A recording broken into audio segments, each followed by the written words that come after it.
I have a question on the role of windshields on motorcycles from the perspective of touring and from the perspective of reducing buffeting noises from Dr. Speed. One of the questions we got for season 2, episode 20 of ThisConnect. And the answer, Dr. Speed, is you don't really need a windshield just because you're touring. The idea of the windshield being essential to touring comes from Europe and America, where as winter comes closer and closer, touring happens in really low temperatures, and then being protected from that cold breeze does make a difference to how long you can ride a motorcycle.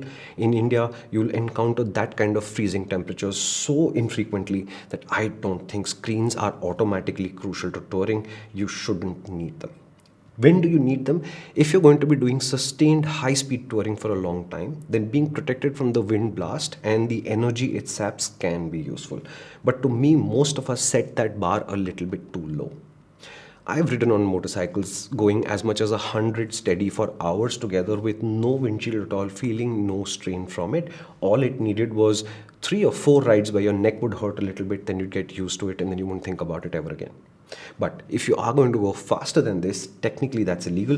But if you're going to go faster than this, then a windshield might be useful. I've also seen the other side where people overcommit on their windshields and bring really large windshields. They block so much wind that on a hot day, you're just suffering because all the ventilation that your jacket would normally allow, that windshield is sitting there and blocking, which is why whenever I buy a large touring machine, I would always evaluate whether that screen is too large for our conditions and then look for something smaller.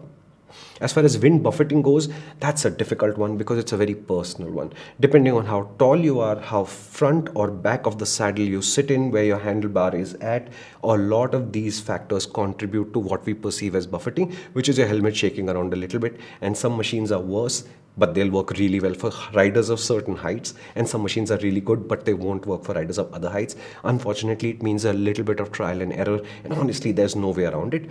The only solution I can suggest there is you get these little clip-on windshields, which can look a little bit dorky, I'll admit, but they are extremely useful because they clip on to the top of your existing windshield without really requiring too much hardware or cutting or chopping.